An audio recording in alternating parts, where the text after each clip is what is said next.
As we read this passage in the book of Mark, we can see the complete and utter mistreatment that Jesus faces. The Romans beat his head with a reed, spat on him, and placed a crown of thorns on his head. And Mark's account is far less gruesome compared to some of the other Gospels. For some, an appropriate response might be anger. For others, an appropriate response would look like fleeing the situation altogether. Jesus could have defended his words and actions or dismissed the unfair accusations made against him. Jesus could have called down the angels to rescue him. He could have ended things whenever he wanted. And yet, our Savior chose to take the pain, the slander, disrespect, and torture with the most humble posture. Verse 22, it goes on to say, "And they brought him to the place called Golgotha, which means place of a skull. And they offered him wine mixed with myrrh, but he did not take it. And they crucified him and divided his garments among them, casting lots for them to decide what each should take.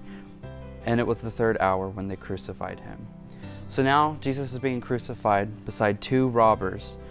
He refuses to take the wine offered to him. He refuses to listen to the insults and mocking of the people.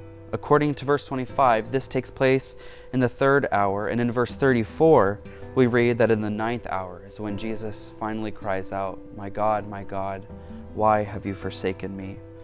This means that Jesus hung on the cross for about 6 hours. Shortly after Jesus' final cry, he takes his last breath, and it is done. These events, and specifically Jesus' response to these events, bring even the centurion to proclaim, surely this man was the Son of God.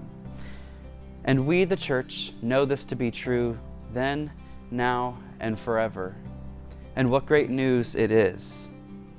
The Son of God put on flesh, showed us what it means to walk in full obedience with God to the end, and paid the ultimate price by becoming the ultimate sacrifice.